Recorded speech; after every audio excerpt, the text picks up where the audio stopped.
ของเรียบร้อยเอาป่าเทียมกับเรือล่องปล่อยล่องลอยตามน้ำเวียนวนสร้างเจดีย์อ้อมล้อมตามความถูกต้องตามจุดประสงค์คือได้สำเร็จเห็นบุญของคนสมัยตะก่อน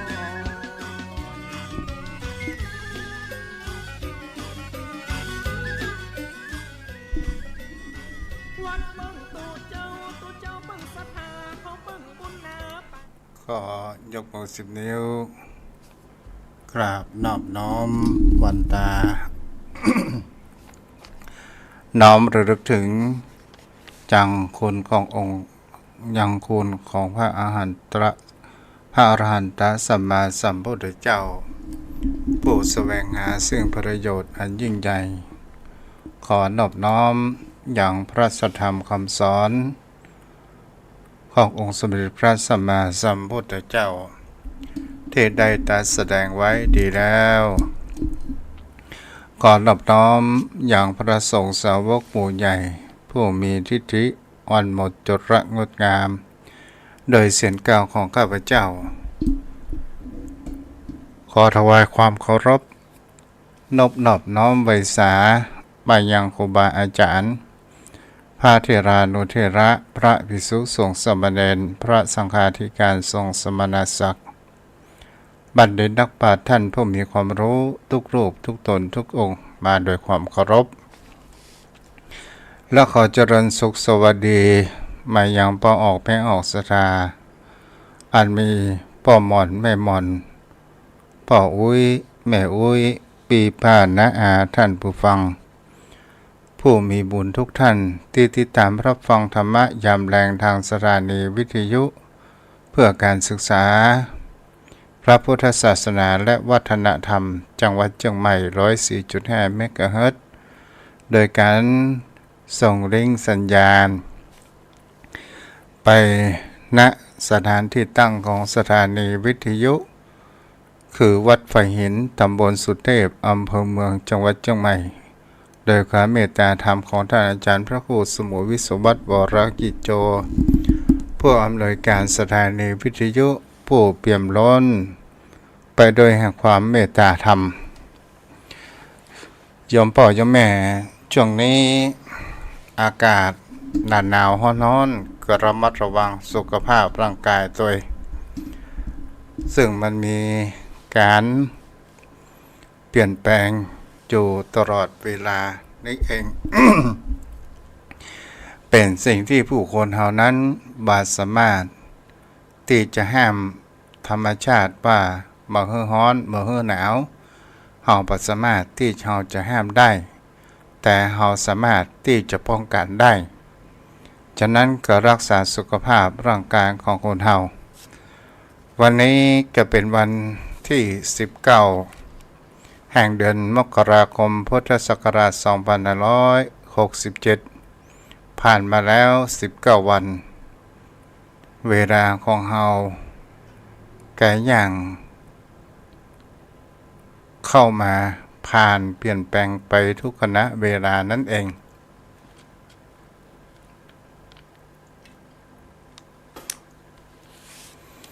วันนี้ ก็จะได้มามาจาให้กับโยมพ่อโยมแม่ได้รับฟังกันที่เป็นธรรมะรับปริศนาธรรมเกิดขึ้นในสิ่งที่ผู้คนเฮาทั้งหลายวันนี้เฮาจะมาถึงแห่งคำว่าการเจริญมรณานุสติพึงเจริญ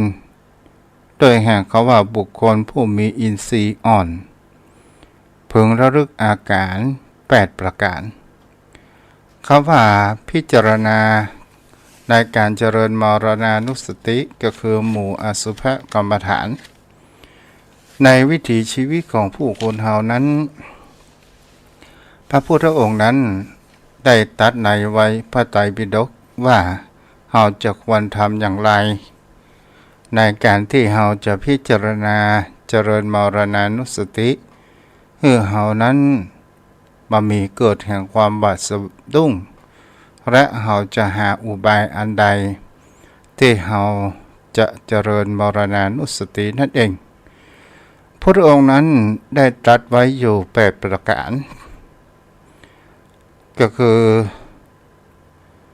มีแห่งคำว่าวรกะมัจจุปปานโตโดยปรากฏดุจเพชฌฆาต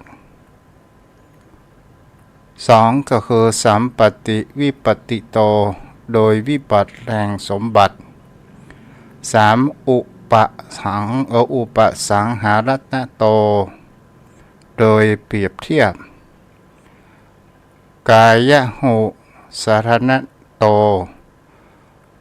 โดยร่างกายเป็นสารณะแก่สัตว์และปัจจัยแห่งความตายมากชนิด 5. อายุทุพรโต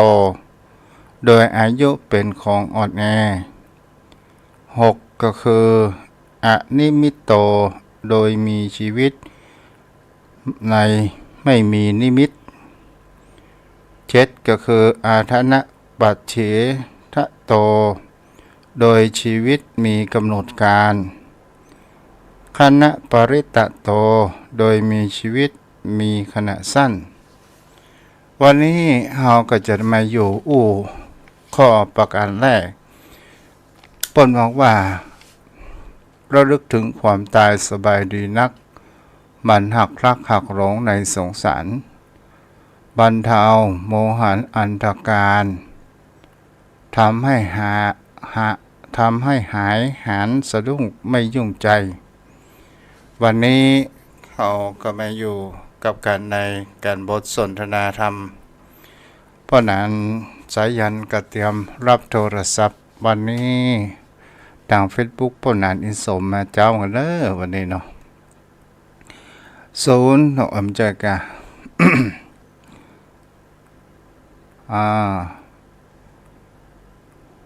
เดี๋ยวนะ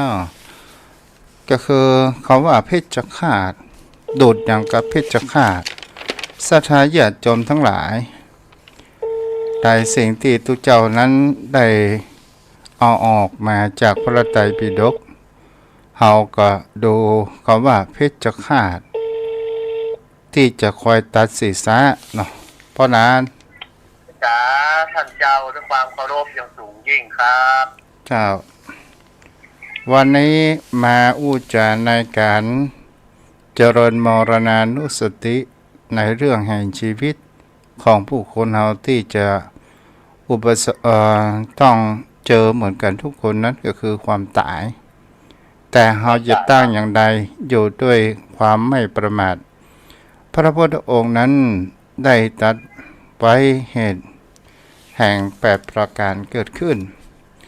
ข้อแรกก็คือวัฏกะมัจจุฐานโตดูดเหมือนอย่างเพชฌฆาตที่จะคอยตัดศีรษะเพราะนั้นไม่ทราบครับมีข้อนี้มีความคิดเห็นเป็นอย่างไรพ้องก็เป็นสัจธรรมเหมือนดังพุทธองค์ได้ตรัสไว้ครับท่านพระคุณเจ้าถ้าท่านพระพุทธองค์ก็ได้เปรียบเทียบชีวิตความตายของเราไว้หลายอย่างหลายประการอย่างเช่นนายโคบาลต้อนโคออกไปสู่ออกจากคอกก็เหมือนพญามัจจุราชต้อนชีวิตของคนเฮาไปสู่ความตายฉันนั้นหรือว่าสาทันพระพุทธเจ้าเพราะว่าความตายของคนเฮานี้ชีวิตของคนเฮามีความตายเป็นที่สุดยังขึ้นจะมีคำกลอนของนักปราชญ์ท่านผู้รู้ว่าอันร่างกายของเรานี้ตายแน่เป็นเช่นนี้แน่แท้กันใช่ไหมเมื่อสังขารลาลับจากโลกไปทำบุญไว้ให้มากก่อนจากกันอนิจจาสังขารมันไม่เที่ยงเกิดเท่าไหร่ตายหมดเกลี้ยงไม่เหลือหรอถึงแสนจนญาติดีตายเพียงพอแม้แต่หมอก็ต้องตายวายทีวันเรื่องเฮาบ่ได้ประมาทดังท่านพระคุณเจ้าได้อธิบายว่ามันคือประมาทในชีวิตเพราะชีวิตของคนเฮามันมีการเกิดขึ้นตั้งอยู่และดับไปเป็นธรรมชาติเช่นนี้ไว้สาเจ้าเฮามาพอถึงว่า ประโยชน์แห่งการเจริญมรณานุสตินี้มันมีประโยชน์อย่างพ้องผู้นั้นเพื่อประโยชน์ที่จะได้เห็นได้ชัดคือเมื่อเราสะดุ้งต่อความตายเพื่อเรารู้เท่าทัน ถึงชีวิตที่เกิดมามีความตายเป็นที่สุดแล้วเราบอกประมาทเพราะว่าเมื่อเรารู้อยู่ว่าความตายมันมีแก่เราแล้วเราเจริญมรณานุสติอยู่เนืองนิดทุกลมหายใจเราบ่สะดุ้งบ่กลัวต่อความตายเมื่อเราบ่สะดุ้งบ่กลัวต่อความตายแล้วเรารู้สัจธรรมแล้วสิ่งที่เราต้องคงขวายไว้ก็คือคุณงามความดีหรือว่าบุญที่จะเป็นเสบียงเพื่อเราไปสู่ภพภูมิที่ดีเราก็จะสามารถอยู่กับธรรมชาติได้เพราะว่าเราเจริญอยู่เป็นเนืองนิดเมื่อสิ่งที่เราได้เจริญอยู่เนืองนิดนั้นก็เป็นการเตือนสติเราอยู่ทุกเมื่อทุกลมหายใจไว้สาธรรมพระคุณเจ้าแล้วมีตัวที่ชุดรั้งผู้คนเฮาถ้าว่ามีการพูดถึงเรื่องความตายเจริญมรณานุสติว่าเป็นเรื่องสิ่งที่ประเป็นมงคลอันนี้เกี่ยวถึงว่าบุคคลนั้นมีโรคแห่งความสมมุติในแห่งเขาว่ายึดตนตัวยึดขันธ์ทั้งห้าว่าเป็นตัวของตนเองแม่นก็เพราะนั้นคือบุคคลที่ประหันอนิจจังทุกขังอนัตตาเป็นบุคคลที่มีอวิชชาเข้าครอบงำก็มีการยึดมั่นถือมั่นในรูปสังขารเวทนาสัญญาสังขารวิญญาณเพราะสิ่งทั้งหลายทั้งปวงนี้มันไม่ใช่ตัวใช่ตนเป็นสิ่งปรุงแต่งขึ้นร่างกายของเราก็เป็นเช่นนั้นสังขารมีจิตใจมีวิญญาณครองประกอบมันเป็นส่วนประกอบเป็นสมมติสัจจะโดยธาตุสี่และขันธ์ห้าประกอบเข้าด้วยกันแล้วก็ทำเมื่อเป็นตัวเป็นบุคคลที่เราสมมติขึ้นแท้ที่จริงแล้วมันเป็นอนัตตามันเป็นสิ่งที่อยู่ใต้อำนาจบังคับบัญชาของเรามันเป็นของมันเช่นนี้มันเกิดขึ้นแล้วมันก็แก่ไปเองเมื่อมันแก่แล้วมันก็มีความเจ็บเมื่อมีความเจ็บแล้วผลที่สุดมันก็ต้องแตกสลายเป็นของมันเองเช่นนี้ไว้สาธรรมพระคุณเจ้า มีคำขององค์สมเด็จพระสัมมาสัมพุทธเจ้าว่ามันโลกนี้เป็นมายาในที่นี้ก็คือโลกแห่งความสมมุติความสมมุตินั้นมาจากที่ไหนเพราะนั้นมาจากใจของเรานั่นคือสมมุติขึ้นว่านี่เป็นตัวเป็นตนนี้เป็นของเรา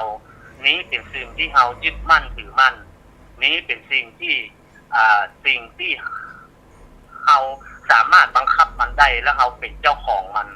อันนี้เป็นการยึดมั่นถือมั่นแท้ที่จริงแล้ว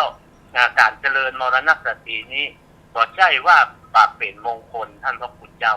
องค์สมเด็จพระสัมมาสัมพุทธเจ้าว่ามันเป็นวันดีก็คือเป็นมงคลแก่ชีวิตก็ได้เป็นเรื่องที่เลวร้ายประการใดครับตามสัจความจริงที่พุทธองค์ได้ตรัสไว้นะได้กล่าวถึงว่าความตายก็เป็นมงคลสำหรับคนผู้เลยครับท่านพระพุทธเจ้าในที่นี้ก็คือหมายถึงเขาว่าสิ่งที่ผู้คนเฮานั้นลุ่มหลงในโลกแห่งมายาในโลกแห่งความสมมุติโลกแห่งความสมมุตินั้นมันก็เกิดมาจากจิตเป็นผู้แต่งเอาตัวแห่งเขาว่าขันธ์ทั้งห้าหมายถึงกลุ่มก้อนของเวทนาสัญญาสังขารมาเป็นตัวปรุงแต่งแล้วก่อให้เกิดแห่งความรู้ก่อให้เกิดแห่งความจดจำและสัญญาก็คือเป็นตัวรู้เมื่อตัวรู้เกิดขึ้นแล้วมันก็มีการปรุงแต่งว่าอันนี้ถูกใจและพอถูกใจชอบไม่ชอบเป็นประโยชน์หรือไม่เป็นประโยชน์ต่างๆนานาเกิดขึ้นและทีนี้เพราะนั้นเราจะเห็นได้ว่าพระพุทธองค์บอกว่าถ้าเราพิจารณาเรื่องเพชฌฆาตโดยการที่ว่าเพชฌฆาตเวลาที่จะทำโทษประหารในครั้ง ในยุคก่อนๆจะต้องตัดศีรษะของนักโทษโดยการที่เอามีดนั้นจ่อที่คอและก็ยืนอยู่ประชิดใกล้ฉันใดแม้ความตายก็ปรากฏฉันนั้นเหมือนกันในที่นี้นะพวกนั้น ไม่ทราบครับ เดี๋ยวกันเด้อพวกนั้นเด้อ แล้วเขาว่าการประหารนักโทษเนี่ยหมายถึงเฮาพิจารณาดูไปแล้วความตายมันเกิดขึ้นกับเฮาอยู่ตลอดแม่นก่อนพวกนั้น ใช่ครับมันอยู่ทุกตลอดเวลาของมัน คือบางครั้งเราก็ทนอยู่ได้โดยเพราะว่าแบบเกิดทุกขเวทนา บางครั้งเราก็ทนมาได้ด้วยทุกขเวทนา มันก็คือเหมือนการจองจำหรือว่าการถูกลงโทษ การถูกลงโทษในที่นี้นะครับ ก็คือการเจ็บป่วยของร่างกายที่ถูกทุบถูกตีแต่เป็นเช่นนั้นไม่ก็คือเปรียบเทียบว่าร่างกายของเรามันมีความเจ็บเกิดขึ้นด้วยโรคภัยไข้เจ็บต่างๆนานาก็หมายถึงการลงโทษของเพชฌฆาตครับแต่ทำให้เราปวดทำให้เราเจ็บแม้แต่ว่าร่างกายของเราที่บอบบางทนต่ออุตุหรือว่าอากาศร้อนหนาวเย็นบ่ได้ก็เหมือนการถูกลงโทษและก็ในอาการ32ของเฮาในตัวเฮานี่เนี่ยก็ถูกรบกวนด้วยพยาธิอยู่ตลอดเวลาเฮาต้องหนีอยู่ตลอดเวลาดีในที่นี้ก็คือว่าเฮาต้องป้องกันตัวเก่าโดยที่ทนุถนอมป้องประคับประคองชีวิตของเฮาให้อยู่ได้แต่ว่ามันก็บ่สามารถที่จะบังคับบัญชามันได้เพราะมันเป็นของมันเช่นนั้นเองเพราะโรคบางอย่างมันอยู่ในร่างกายของเราอยู่แล้วไว้สาครับท่านพระคุณเจ้าถ้าอาจารย์พระครูขอมาแปลงระบบเสียงของผมกันเด้อถ้าอยู่ได้คอมอยู่เนาะเพราะนั้นก็เป็นสิ่งเฮาก็ลองได้ตึกตองดูแหมหลายอย่างแล้วก็เหมือนทางเขาว่าเฮ็ดอุปมาชีวิตของผู้คนเฮานี่เฮ็ดที่มันโพดเกิดขึ้นมันต้องปาผงธุรีดินนั้นเกิดขึ้นมาตัวเนาะป่ะนั้นเนาะเป็นเช่นนั้นครับเหมือนท่านเจ้าได้อธิบายได้เห็นภาพครับสิ่งที่มันเกิดจากดินมันก็มีสิ่งสกปรกติดลงมาก็เช่นร่างกายชีวิตของคนเฮาเช่นเดียวกับไว้สาท่านพระคุณเจ้าครับก็หมายถึงเขาว่าเกิดมาพร้อมกับความตายอยู่ทุกเวลามันติดมาแต่ตัวเฮาบางทีมันบ่แสดงอาการหรือมันติดมาตั้งแต่ต้นแล้วโรคบางอย่างนะครับมันมีในร่างกายของเฮาตั้งแต่เกิดแล้วแต่ว่ามันยังทนอยู่ได้ครับแต่ว่าเมื่อโรคมันกำเริบขึ้นมามันก็อาจจะอันตรธานหรือว่าเสียชีวิตหรือว่าตายไปก่อนวัยอันควรในชีวิตไขของแต่ละคนได้ครับไว้สาครับแม่นแล้วก็แถมประการหนึ่งอุปมาชีวิตเหมือนดังพระอาทิตย์ขึ้นโหนวันออกแล้วค่อยบ่ายคอย ไปรับขอบฟ้าทางด้านทิศตะวันตกเกิดขึ้นไม่ทราบครับประเด็นนี้อุปมาเป้าหนานี่กี่โมงล่ะถ้าอู้ถึงพระอาทิตย์ตก6 โมงผม4 โมงป่ายแล้วไว้สาท่านเจ้าตัวใกล้จะพบค่ำแล้วครับตัวเจ้ากำลังเตี่ยงตลอดเวลาถ้าไปตามการก็คงจะประมาณชั่วโมงกว่าแต่ถ้าไปก่อนการก็บ่แน่ครับไว้สาเจ้าก็มาได้ยึดมั่นถือมั่นอย่างแล้วแต่ครับไว้สาท่านคุณเจ้าคือได้เท่าใดก็เท่านั้นครับท่านพระคุณเจ้าแม่นเพราะมันเป็นธรรมชาติของมันเองเฮาบ่สามารถบังคับมันได้ครับเฮาก็บ่ต้องไปกังวลมันได้แค่ไหนก็แค่นั้นนะครับเพิ่นถึงบอกไว้ว่าความภัยแห่งความตายเป็นภัยมหันต์มากที่สุดของมนุษยโลกของเราเนาะท่านเจ้าพระพุทธองค์ว่าความตายอยู่ใกล้ตัวเฮาที่สุดและอยู่ในตัวของเฮาตัวเองครับมันอยู่ในตัวเฮาและอยู่ใกล้ตัวที่สุดเลยว่าจะใช่ว่าจะหลีกเว้นหรือว่าผ่อนผันได้ครับอย่างอื่น ผ่อนผันได้ครับเห็นมีเป็นสินทรัพย์สินของเงินทองหาปะเต้าปะตันก็ขออินดูสงสารเตออันของงวดไปหันสังงวดเตอจะเสาะมาหามือแต่เมื่อความตายมาถึงเราแล้วก็สามารถจะผ่อนผันได้จะอ้อนวอนต่อองค์อินพรหมมีพรหมราชอันพุทธหนักน้ำมีเตจฤทธีอำนาจเกาะอาจจะแก้ไขได้ไว้สาท่านพระพุทธเจ้าถึงเวลาเจ้าสายบายเย็นได้ทุกการทุกเวลาก็คือตายทุกเวลาทุกการครับมันบ่เลือกจะพอดจอบโจงฝนตกน้ำนองน้ำท่วมมืดแดดออกก็ดีฟ้าห้องตายได้ทุกขณะเวลาเหมือนเช่นทุกคนบอกว่าจะตุกจะโรยจะโจรก็บ่สามารถจะผ่อนผ่านกับพญามัจจุราชได้ถึงเวลาก็ต้องตายเหมือนกันโมดไว้สาเจ้าต่อมาพระองค์เปรียบเหมือนดังภาชนะคือช่างหม้อทั้งดิบและสุกสุดท้ายมันก็ต้องแตกเหมือนกันใช่ครับเหมือนเช่นนั้นครับเพราะว่าจะดิบจะสุกพอสุดท้ายมันก็จะต้องแตกสลายไปเป็นกฎแห่งสัจธรรมที่สามารถจะหลีกเว้นได้ไหว้สาท่านเจ้าแต่ผู้คนเฮานั้นมันมีความหลงไหลในแห่งคำว่าโรคแห่งมายาก็เลยมีความหลงไหลว่าเหมือนชีวิตจะเป็นอมตะและจะมามีความเปลี่ยนแปลงความตายนี้เป็นเรื่องแห่งความสมมุติเพราะว่าเป็นเรื่องแห่งคำว่าตายหมายถึงอาการที่หมดลมหายใจแท้ที่จริงมันก็คือการเปลี่ยนแปลงนั่นก็เพราะนั้นครับเป็นการเปลี่ยนแปลงของสถานภาพจากสิ่งหนึ่งเป็นสิ่งหนึ่งคือมีการเวียนว่ายตายเกิดอยู่ในวัฏสงสารเพราะชีวิตของร่างกายชีวิตของคนเฮาอันเมื่อสังขารดับคือแตกสลายแล้วแต่จิตวิญญาณหาได้แตกสลายไม่จะต้องไปปฏิสนธิในสิ่งที่มันเกาะกลุ่มหรือว่าสะสมไว้ในจิตนั้นก็คือการประกอบด้วยความดีหรือการสร้างเหตุแห่งความดีถ้าเป็นการสร้างเหตุแห่งความดีก็จะไปปฏิสนธิอยู่ณภพภูมิที่ดีแต่ถ้า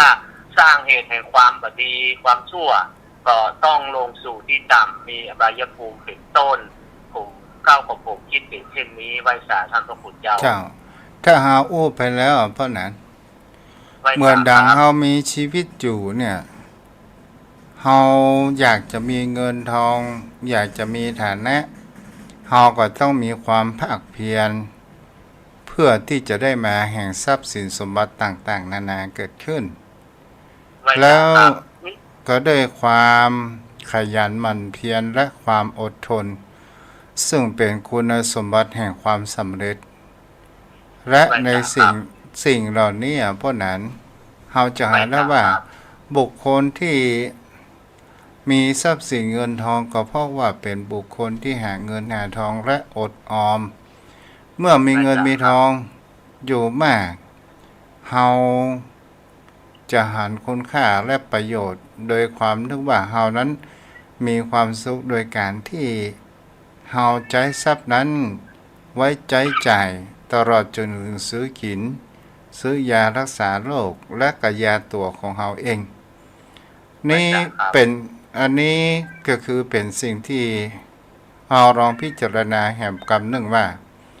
แต่คนเรานั้นลืมหาทรัพย์ภายในที่อันเป็นกุศลแม่งก็เพราะนั้นคืออริยทรัพย์ไว้จากครับถูกต้องเหมือนท่านเจ้าว่าไว้คืออาเหตุแห่งการที่จะขยันหรือว่าเหตุแห่งความดีเหตุแห่งความรุ่งเรืองมันก็มาเกิดจากวิริยะความเพียรอุตสาหะบักบั่นพยายามที่เสาะแสวงหาทรัพย์สินของเงินทองเพื่อเป็นปัจจัยเกื้อหนุนอำนวยความสะดวกในการจับจ่ายใช้สอยแต่ว่ามันก็ต้องมีองค์ประกอบหลายอย่างไม่ใช่ว่าอาหารมาอย่างเดียวขยันหาแต่บ่รู้จักวิธีรักษาและวิธีใช้ทรัพย์ที่หามา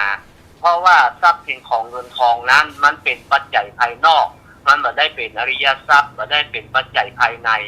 เพียงแต่เป็นเครื่องอำนวยความสะดวกสมมุติและช่วยเฮาบ่ให้เกิดความทุกข์ในการดำเนินชีวิต เพราะว่าทรัพย์สินของเงินทองนี้มันมีประโยชน์ต่อเฮาเมื่อเฮามีชีวิตอยู่เท่านั้นแต่เมื่อเฮาตายไปแล้วหาได้เป็นประโยชน์แต่เฮาไม่นั่นก็ต้องเป็นสิ่งสาทานคือกับบุคคลรุ่นหลังลูกหลานหรือผู้ที่เอาไปใช้ประโยชน์ได้ดังนั้นให้ต้องประกอบด้วยปัญญาคือการรักษาทรัพย์แล้วก็บ่ปฏิเสธครับท่านพระคุณเจ้าว่าทรัพย์สินของเงินทองเนี่ยมันนำมาถึงความสุขของคฤหัสถ์สุขจากการมีทรัพย์จากการใช้จ่ายทรัพย์จากการบ่มีหนี้มีสินและจากการที่ดำเนินชีวิตสมาอาชีพด้วยสุจริตนั่นก็เป็นสุขของคฤหัสถ์ของทางโลกิยธรรมแต่ว่าเมื่อเอาหามาแล้วนะเอาควรใช้สติปัญญาใช้จ่ายเพื่อเกิดประโยชน์เพื่อที่จะเพื่อมันเป็นอริยทรัพย์ต่อไปภายหน้านั้นจะเป็นปัจจัยยังหรือห่อเข้าเพื่อเราไปสู่ภพภูมิที่สูงขึ้นถือว่าเราเกิดมาสว่างแล้วของเราสว่างไปในโลกหน้าไหว้สาท่านพระคุณเจ้าครับแต่ทรัพย์ภายในเนี่ยเราจะต้องทำอย่างไรพ่อของพระนั้นพอทรัพย์ภายในนี่คือมันมีหมวดที่เขาฮ้องว่าอัฏฐธรรมิกโทประโยชน์คือประโยชน์ในภพนี้คือขยันหารักษาทรัพย์พบกัลยาณมิตรและเลี้ยงชีวิตตามเหมาะสมอันนี้มันเป็นประโยชน์ในภพนี้คือในปัจจุบันนี้แต่ว่าสัมปรายาธิกถประโยคนั้นเป็นประโยคภายภาคหน้าหรือว่าอริยทรัพย์เพราะจะต้องเอาทรัพย์นี้ไปบำเพ็ญประโยชน์เพื่อเกิดคุณเพื่อเกิดประโยชน์แก่ตนเองและแก่ผู้อื่นอันนี้มันจะเป็นบุญที่เราได้ทำไว้อย่างน้อยหนึ่งเราเกิดมาเป็นคนเราก็ทดแทนแผ่นดินถิ่นเกิดสร้างคุณงามความดีเอาไว้ทดแทนซากร่างกายของเราที่จากไปเพราะว่าสังขารร่างกายของเรามันมีคุณค่าด้วยคุณงามความดีเท่านั้นร่างกายสังขารของเรานี่เป็นองค์ประกอบในการทำคุณงามความดีเมื่อเสียชีวิตไปแล้วสิ้นชีวิตตายไปแล้วร่างกายของเราจะเกิดประโยชน์อันใดสักอย่างแม้แต่น้อยนิดละไว้ก็ต้องเป็นอาคุณจะต้องเปื่อยเน่าเหม็นผุพังแต่ที่จะไหว้ศาลเจ้าเพราะนั้นจะนี่คือที่ตู้หมายว่าจะต้องทำอย่างไรพ่องที่จะเป็นอริยทรัพย์ภายในที่เราจะต้องใช้ความขยันหมั่นเพียรเนี่ยเป็นอริยทรัพย์หรือท่านพระคุณเจ้าเราจะต้องรักษาอย่างพ่องจะทำอะไรอย่างพ่องศีลทานังปัญญาอยู่ข้อท้ายศีลทานังแล้วก็ศรัทธาทานังอิริทานังโอตตัปปะทานังสติทานังจาคะทานังปัญญาทานัง7ประการเพื่อเรามีศรัทธาเป็นเบื้องต้นศรัทธาในพระรัตนตรัยเชื่อในคุณของพระพุทธพระธรรมพระสงฆ์เป็นเบื้องต้นโดยบ่มีความสงสัยแล้วก็มีศีลข้อพึงปฏิบัติข้อวัดปฏิบัติของมนุษย์ที่จะสมบูรณ์ได้จะต้องมีข้อวัดปฏิบัติคือศีลเป็นเบื้องต้นในที่นี้ก็ขอยกศีล5ครับแต่อาจจะเป็นศีล8หรือศีล10ศีล217นี่ก็แล้วแต่บารมีแก่กล้าที่จะประพฤติปฏิบัติได้แล้วก็คือมีฮิริกับความละอายในอกในใจกระทำความชั่วมีโอตตัปปะมีเก่งกลัวต่อปากประการต่างๆนานาแม้ว่าในที่แจ้งก็ดีที่มืดก็ดีบอกควรกระทำจาคะของเราแบ่งปันทรัพย์สินของที่เราหามาได้นะแบ่งปันจับจ่ายใช้สอยเพื่อเกิดประโยชน์แก่ตนเองและแก่สาธารณะแก่บุคคลอื่นผู้ด้อยโอกาสเมื่อสัตปัญญาอันคือมีการควบคุมในสิ่งต่างๆตั้งแต่หูดีหูชั่วอาศัยปัญญาพิจารณาโดยบัดเชื่อในสิ่งที่เร็วไหลงมงายก็ผมคิดเป็นเช่นนี้ไหว้สาท่านพระคุณเจ้า นี่ก็คือเป็นสิ่งที่เรียกว่าอริยทรัพย์ แล้วผู้คนเฮานั้น ถามว่าทรัพย์ภายในสิ่งที่เฮามองไม่เห็นแต่มันเป็นทรัพย์ที่เฮาเสบียงที่เฮาจะเอาไปใช้ในภพภูมิแน่ก็ว่าได้ตลอดจนถึงบางครั้งบางคราวจะเอาไปเป็นเวลายมทูตถามไหมเนาะอยู่เมืองคนเจ้าหาทรัพย์อย่างไว้พ้องนี่เนาะเพราะนั้นถ้าเฮาหันรูปธรรมนะมีอยู่เมืองคนหาทรัพย์ไว้พ้องก็ทรัพย์มีขี้ประกันมีอย่างพ้องบอกมาศีลมีก็โอ้ศีลของผมนี่ได้3 ข้อเลยเนาะ ต่อไปเคยทำบุญบริจาคอย่างพ้องช่วยเหลือสังคมก็โอ้บัดได้ทำขอมาจวนแต่ผมบัดได้ทำแล้วอย่างอื่นเนาะการบริจาคอย่างอื่นจะช่วยเหลือในบาแห้งอย่างมีก็โอ้พอมีอยู่พ้องขอมีงานศพมันสากไปช่วยหันช่วยนี่เนาะเพราะนั้นเนี่ยกับเป็นสิ่งที่เราจะเห็นว่าเป็นทรัพย์ภายในบ่ใจเป็นรูปธรรมมันเป็นนามธรรมที่คนเรานั้นจะควรสั่งสมเกิดขึ้นนี่ก็คืออย่างกับฮิริ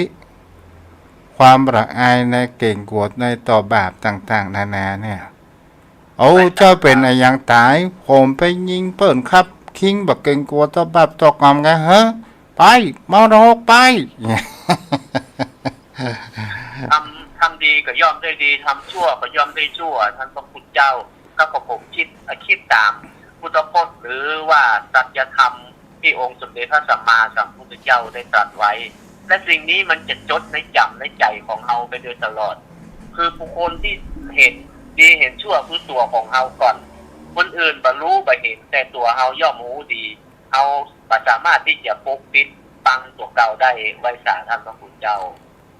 ก็เป็นสิ่งที่คนเฮานั้นบางครั้งบางคราวคนเฮาก็บ่เชื่อว่าพบหน้ามีจริงและคนเฮาบางครั้งบางคราวเฮาก็บ่เชื่อว่ากรรมเวรนั้นมีจริงหมู่บุคคลที่เขาคิดประเภทเช่นนี้เนี่ยเป็นสิ่งที่บางครั้งบางคราวก็ตั้งอยู่ในความประมาทเกิดขึ้นแต่บางครั้งบางคราวการปลูกฝังของคนเฮานั้นมาเหมือนกันบางครั้งบางคราวคนเฮามันก็น่าคิดไปหลากเรื่องแต่ทุกเจ้าในเรื่องเชื่อในเรื่องแห่งกฎแห่งกรรมนั้นเป็นสิ่งที่มีจริงสวรรค์นั้นมีจริงนรกนั้นมีจริงแต่บางประเทศก็นับถืออย่างกับประเทศอินเดียก็นับถือพระเจ้าเนาะนับถือพระศิวะหรือหลายอย่างแล้วพระเจ้าแล้วก็อย่างประเทศจีนเป็นพุทธศาสนาเราก็หันได้ว่าอย่างก็ที่เป็นเซียนอยู่บนฝักสวรรค์น่ะเฮกเซียนอะไรอย่างเงี้ยเป็นของประเทศจีนเหรอครับประเทศจีนตีเรื่องไซอิ๋วเพราะนั้นว่าใช่เฮกเซียนฮ่องเต้กะของจีนซีฮ่องเต้กันไปสาเจ้ามาแม่นที่บนสวรรค์พุ่นนะลืมไปละคือมันคงเป็นนิกายที่แตกออกไปนะท่านพระพุทธเจ้าจะนับถือพระโพธิสัตว์เนาะใช่ไม่เป็นพระโพธิสัตว์ยังบ่ได้เป็นพระอรหันต์ยังบ่ได้ตรัสรู้เตื้อแต่กำลังสร้างความดีเหมือนเจ้าแม่กวนอิมน่ะเจ้าแม่กวนอิมนี่ก็สร้างความดีเป็นพระโพธิสัตว์ยังบ่ได้บรรลุธรรมเป็นอรหันต์เราท่านพระพุทธเจ้าพระอรหันต์จี้โกงนี้ที่จริงก็คงจะเป็นพุทธ ในสายมหายานนะไหว้สาเจ้า สุ ที่ พุ มั ท น ธ แตกกัน พุทธสายมหายานยังแตกไปวชิรยานต่างๆนานาเกิดขึ้นก็แตกออกไปอยู่ แต่ก็เป็นพุทธแล้วต่างประเทศไทยของเฮาก็นับถืออย่างคำว่าท้าวสักกะเนี่ยเป็นพญาอินเอียกเป็นต้นเนาะ ท้าวสักกะนี่ยังบ่ถือว่าตรัสรู้นะท่านพระคุณเจ้า เจ้า แต่ว่า เจ้ สร้างคุณงามความดีสร้างคุณงามความดี อันนี้ยังอยู่ในชั้นสวรรค์ไหว้สาเจ้า เจ้า แต่ว่า แม่น เพิ่นก็ทำคุณงามความดีพระพุทธเจ้าก็สรรเสริญ แต่ว่ายังบ่ถึงขั้นที่ บ่ ได้ ใช่นะเพราะนั้นเฮาอู้ถึงว่ามันทำให้คนเฮาโรคแห่งความสมมุติในการที่ว่า โอ้ประเทศนั้นก็ว่าไปแหมอย่างประเทศนี้ก็ไปแหมอย่างมันก็เหมือนกับภาคเหนือของเฮาที่เฮานับถือผีบรรพบุรุษของเฮาเรียกว่าผีปู่ย่านะครับเพราะนั้นเข้าใจอ่ะ ครับ ถ้าไปทางภาคกลางก็เรียกว่าผีต้นตระกูลนี่เนาะ ใช่ครับ อืม ผมก้าวกับผมคิดว่าพุทธศาสนาเนี่ยคงเผยแผ่มาก่อนสิ่งศักดิ์สิทธิ์ที่บรรพบุรุษเขานับถือเพราะมันฝังรากไว้อะท่านเจ้าฝังรากฝังคน เดิม เชื่อถือมา เดิมทุกที่เดิมทุกศาสนาทุกอย่างเนี่ยเพราะนั้นมันมาจากผีหมดเพราะนั้น ความเชื่อมันมาจาก จากผีหมดละเขาตึงนึกว่าบนฝักฟ้ามีเทพสวงสวรรค์มีพระเมฆขลา มีลำอสูรต่างๆนานาที่เขาก็ยังถือกันว่า ถ้าว่าฟ้าผ่าที่ไหนเนี่ยเมฆขลาดอกแก้วอาสูรเอามุยไปขวางต้นไม้นั้นสู่เขาไปพูดไปพอเด้ออีกอ่ะ พระเจ้า แม่บอกว่าไหน ยังเชื่อมาถึงปัจจุบันอยู่เหมือนท่านเจ้า อธิบายสาธกนะครับ เชื่ออยู่ว่ามันจะมีฝานฟ้าผ่ามันจะมี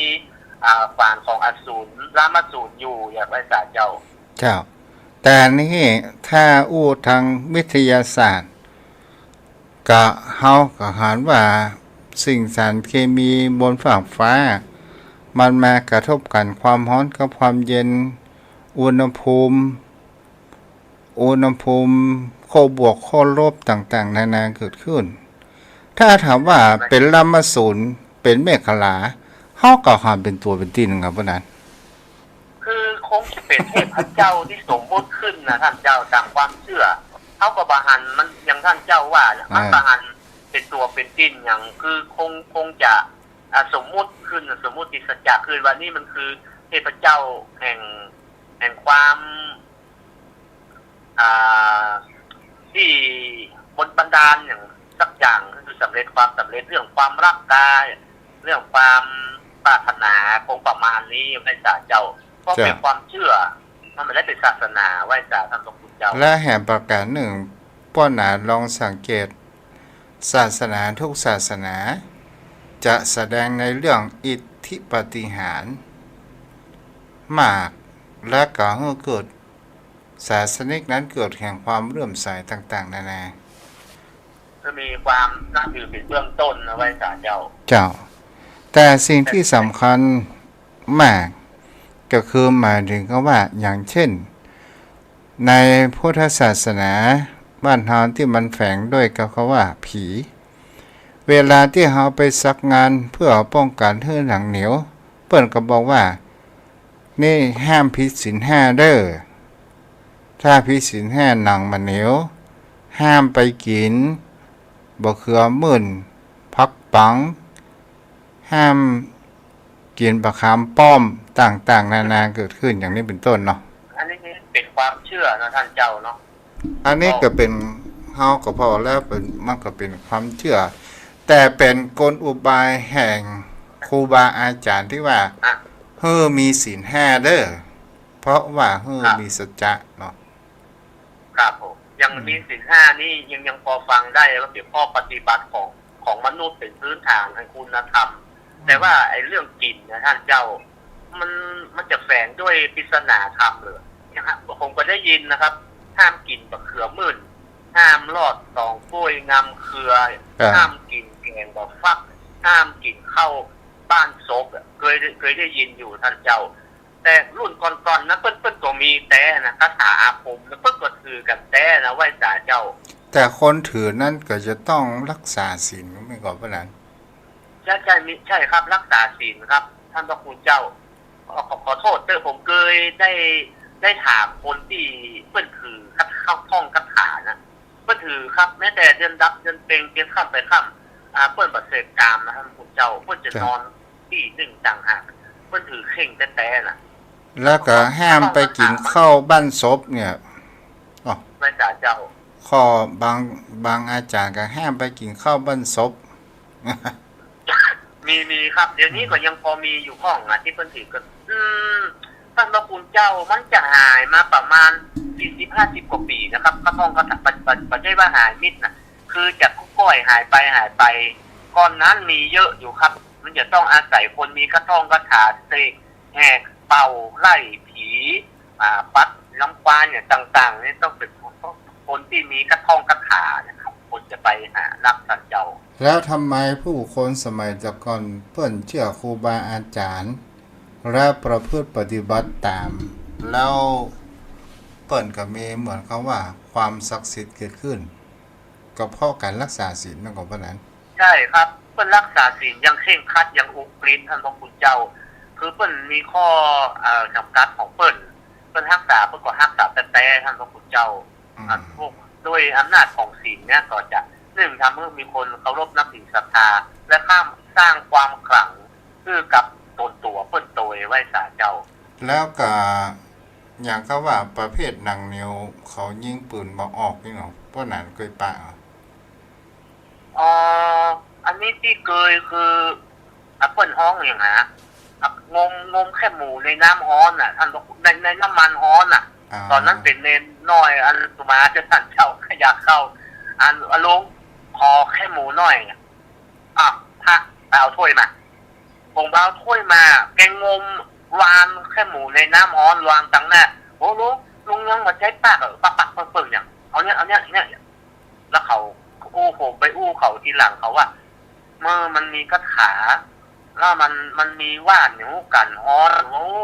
เขากลัวไว้วักน้ำฮ้อนเขาใส่เฮาถ้อยหรอ อันนี้เพราะนั้นทานหันเนาะทานหันครับทานหันท่านเจ้าแต่มันจะเป็นเท็จจริงอย่างใดบอกงูน่ะผมเป็นเน้นน้อยน่ะบวชอันนี้ขอนอกเรื่องเลยนะท่านเจ้าสักนาทีเป็นเน้นน้อยบวชได้สักภาษาเนี่ยภาษาจะเข้าภาษาที่2ละมันเป็นคนมีกระท่องกระถาเนี่ยแต่ว่าเพิ่นเป็นคนพออยู่พอกินนะท่านเจ้าบะล่ำบะโรยอย่างแต่เพิ่นถือคาถาก็เพิ่นก็เอา2กล้วยนะมาฉีกเน้นพระฉีก2กล้วยนี่ฉีกเดี๋ยวไปอ่านผมก็ช่วยกันฉีก2ตัวฉีกแล้วมันเสกอย่างมู้มันละกอกเข้าควบท่านพระคุณเจ้ามันกอกเข้าควบนะควบแล้วมันช่องดูห้ามเปิดเนอถ้าเปิดแล้วตาบอดนะพระนะถ้าตาบอดนี่ลุงบอกรับรองเนอห้ามเปิดเนี่ย มันเหมือนมีปูมีอย่างก๊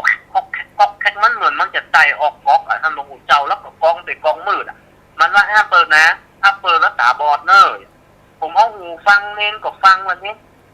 เน้นว่าอย่างมีในห้านเนี่ยผมบอกว่าปูแล้วเน้นแหมโตนะว่าบัดใจมันจะต้องเป็นอย่างจักเข็บนะตีนมันมักผมก็ฟังท่านเมินน่ะมันก็บอกว่าเป็นอย่างนะแต่หัวมันเป็นตองนะมาเขาควบนะแล้วก็มันก็บานบอกมาเฉลยแล้วมันมาเฉลยมันเปิดมันก็ว่าเนี่ย2แล้วทีนี้เดี๋ยวมันควบแห่งกรรมฟังอะไรอย่างฟังดีแล้วควบแห่งกรรมมันได้ยินนะมาขุดเอามันได้ยินเสียงอย่างสักอย่างแค่น่ะแล้วผมก็ไปคนเข้าเลยวิหารว่าลุงคำมันลองดีมันมีอย่างพระไอ้เนาะมันเอาสีกตองแล้วมันเรากอกเขาควบ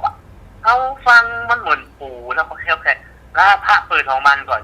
มันมือเปิดมันว่าตาจะบอดเอาของผมเปิดเนี่ยแล้วมาถามมันว่ามีขี้ตัวว่ามันเอาหมกงูนะแต่ว่ามันว่าแบบเปิดเปิดว่าถ้าเปิดแล้วมันคาถามันจะเสื่อมไปกำตัวสมมุติว่าจะเคสมันเสกคาถาจะเคส7 อันเนี่ยท่านเจ้าถ้าคนที่มันลึกมันไปเปิดเนี่ยนะเพื่อว่าจะเคสจะหายไปตวงแล้วมันเสกต่อไปมันก็จะ สมมติว่ามันมี7ตัวอะมันก็จะเสกได้6ตัวอะตัวที่7บ่มีแล้วมันหายไปแล้วเพราะเขาเปิดออกมาแล้วมันก็จะดูเอาว่าถ้าเปิดรักษาบอลเลยอะแล้วอันคนเท่าในวิหารเขาว่ามันเสกจากเทปใหญ่เนาะโอ้มันก็ถาวยังมันลองกอยน่ะไว้สาเจ้าคือมันก็เป็นยังมายากลเหมือนกันเลยไว้สาท่านพระคุณเจ้ายังนอกเรื่องไปหน่อยไว้สาเจ้าอันนี้เขาอู้ถึงไปแล้วอย่างกับพ่อนันอู้ตะก่อนนี่ป้าน้อยขยมนี่ถึงเวลาวันศีลใหญ่เพิ่นมานอนวัดนอนวานี่งวดแล้วพ่อนันเนาะโอ้ท่านพระคุณเจ้าได้ความรู้กับเพิ่นนักแล้วเพิ่นนอนวิหารนะเต็มมันน่ะทั้งนอกทั้งในแล้วเพิ่นถ้าน้อยขยมก็หุมจะไปอู้คนเฒ่าไปหาคนเฒ่าทุกเจ้าก็บอกว่าหยังเจ้าพระไปไหนว่าที่คนเฒ่าแล้วคนเฒ่าเพิ่นก็อู้เรื่องที่เก่าที่หลังเรื่องต่างๆนานาเรื่องตำนานของเรื่องความเชื่อเรื่องกระท่องกระถาพ้องเนี่ยตำนานน่ะอย่างพ่องเฮงเจียกอ่ะมันเป็นตำนานความเชื่อความอย่างเนี้ยแล้วก็เรื่องที่เก่าที่เดิมนะคนเฒ่าจะอู้เรื่องวัดเรื่องวาเรื่องครูบานั่นพ้องเรื่องแปลงโฮงแปลงกุฏิวิหารอันอย่างที่อย่างนี้หลังก่อนนั่นเป็นจะได้หมอกใดใหญ่หมอกใดน้อยมันเป็นเก่าที่เฮาปะวันนี้เฮานอกเรื่องไปแล้วเฮามาเอาเรื่องหลักไว้จ่าเจ้าข้าถามกรรมบอกเก่าที่ว่าอย่างก็ขยายออกแปะคนในขยายเข้าแปะคนนอกคดออกแปะในคดเข้าแปะนอกคดออกแปะในเป็นว่าอันน่ะท่านเจ้ามันเป็นแปะครับท่านแปะตังนอกคือแปะสถาโคดเข้าอ่ะคือโฮดวัดเข้าโฮดออกแปะนอกโฮดเข้าแปะในโฮดเข้ามาคือโฮดเข้ามาเนี่ยแปะที่เจ้าตังในที่เจ้าก็สบายมันเป็นความเชื่อนะท่านเจ้าเนาะเท็จจริงนี่ผมบอกก้าวล่วงเนี่ยเพราะมันปิดปริศนาแปะที่เจ้าตังในที่เจ้าจังก็สบายเนี่ยจังเป็นท่านเป็นนี่แล้วโฮดออกแปะสถาตังนอกก็คือแตกแยกสามัคคีกันสถาอู้แบบเป็นในแนวเดียวกันนี่อันนี้เป็นห้องโคดเข้าโคดออกถ้าโคดขยายเนี่ยมันแปะสถาตังนอกขยายวัดออกเนี่ยสถาก็มันถูกมันโล่งกันอันนี้เป็นความเชื่อเนี่ยแต่อันนี้เฮาหันเด้อพ่อนั้นไว้จ่าเจ้าแต่อันนี้เฮาหันเด้อที่ว่าขยายกำแพงออกเนี่ยแปะคนไหนน่ะเพิ่นว่าเพราะว่าเจ้าอาวาสเนี่ยจะต้องอยู่ในพระราชสีมาเก่าห้ามย้ายไปอยู่นอกพระราชสีมาอันเดิมจะทำให้โรคภัยไข้เจ็บเข้ามาอันนี้ก็หานเหมือนกันนะวันนั้นอันนี้ก็เกิดกับทุกเจ้าเหมือนกันนะทุกเจ้าคันแล้วกำแพงมันตึกสลามันยาวเนาะที่มันมีแถวเนาะทุกเจ้าบุบกำแพงโอ้ต้องกำนั้นก็ลงเป็นได้ผ่าตัดเปลี่ยนลิ้นใจคือปอบแป้งนะท่านเจ้าเนาะเจ้าท่านล่าก็ถือเนอะแม่นแก้วนี่เขาบ่ม้างเขาบ่ตุ๊กว่างเนอะผู้แสงวิหารวัดของเก้ากับผมเนี่ยผมว่าบอกโคตรเนี่ยบอกโอ้ไม่ได้นะแต่แก้วเนี่ยเพิ่มมือเตนะเนี่ยมือบกมือขี้สักอย่างเลยเนาะเอาเนี่ยเราเอาแสงมากี่วัดกี่ว่าคมทับสักเตยอันกาเขาก็บอกเขาบอกรุ่นใหม่เนาะปัจจุบันเตอร์เลยเนาะโอ้หน้าบูดเพราะว่าก็เข้าอีกพอมูเรื่องพวกเราไอ้เนาะเพื่อนก็ถือของเพื่อนเหมือนกันท่านพระคุณเจ้ามีอย่างแหมพ่องปัญหาที่ตู้เจ้าหมอนะกรรมบอกเก่าของแต่งสีหน้าวัดแต่งหน้าเพื่อนบอกเพื่อนเอาหน้ามันไม้เข้าหากันคือมันแลเข้าหากันไม้เข้าหากันถ้ามันไม้ออกนี่สถานมันแตกทุกเจ้ามันหมอม่วนพระเลนทุกเจ้าพระเลนอยู่ในวัดประถูกประโล่งกันก็คือแต่งสีหน้าวัดแล้วก็แปะออกไปทางซ้ายทางขวาแทนที่จะแปะหน้าไม้เข้าหาคือแลเข้าหากันอันนี้เป็นเพราะว่ามันไม้เข้าหากันเป็นความเชื่อครับว่านั่นก็เป็นความจริงนะวัดไหนก็เหมือนที่เขาว่าจริงมันจะแลหน้าเข้าหากันมันจะพอกันเพราะว่ามันไม้เข้าหากันมันก็เหมือนทุกที่ทุกทางมีที่หมดแดนเลยว่าท่านพระพุทธเจ้าแม่นแล้วอาณาแห่งประการทำไมต้องแปลงวิหารหันหน้าไว้ทิศตะวันออก อ๋อนี่มันเพราะว่าผู้สิเจ้าเพิ่นอยู่ที่ตะวันตกเพิ่นมองมาหาวเพิ่นตรัสรู้ที่ใต้ต้นโพผิดทับพักผมอู้อาจจะประถูกผิดหน้าน่ะไปตังที่ตะวันออกอ่ะท่านพระคุณเจ้า แม่นละพ่อ แล้ว นะ ก็แล้วก็ครูบาอาจารย์ว่าเพิ่นอยู่ประเทศอินเดียนะเพิ่นอยู่ตะวันตกแล้วเพิ่นพอมาตังเฮาประเทศไทยอยู่มันทิศตะวันออกก็เหมือนกับเพิ่นพอมาจากตะวันออกแต่ในตำราบางอย่างบอกว่าเพิ่นตรัสรู้ผิดพระพักไปทิศตะวันออกดังนั้น วิหารจะผิดหน้าตะวันออกท่านพระคุณเจ้าเพิ่นเอาเดือนเมษาเป็นหลักเนอะผมถามคนเข้าอ่ะเพิ่นว่าวิหารบินหน้าตะวันออกเพิ่นบ่มีเข็มทิศแล้วเพิ่นเอาอันอย่างเป็นหลักว่ามันเป็นทิศตะวันออกถ้าหน้าหนาวตะวันมันอ้อมเข้ามันไปทางใต้น่ะมันโจ้ยไปเหี่ยวว่าโอ้ตะวันเนี่ยมันออกโจ้ยวิหารบ่ตรงโอ้เพิ่นว่าเพิ่นเอาเดือนเมษาเป็นหลักแต่ท่านพระคุณเจ้าเดือนเมษามาตะวันตรงหน้าพระเจ้าเป๊ะเลยว่าโอ้ภูมิปัญญาบรรพบุรุษของเฮานี่ไม่ใช่ธรรมดาเลยเนาะเจ้าอันนี้แหมประกันแล้วพ่อนั้นบดีแปลงเฮือนไปตามตะวันอ๋อแปลงเฮือนขวางตะวันนั้นก็คือว่ามันต้องตาท่านพระคุณเจ้าเวลาลงเฮือนตะวันต้องตาเป็นโมงเป็นนางจะตกขันใดไว้ตาเจ้าอันเปิดแกงเลยอีน่ะตลานะว่าโอ้คนแปลงคนใดอันตั้มตะวันต้องหน้าต้องตาตกขันใดเลยบาบินขึ้นสู้กับพระอาทิตย์นี่เนาะ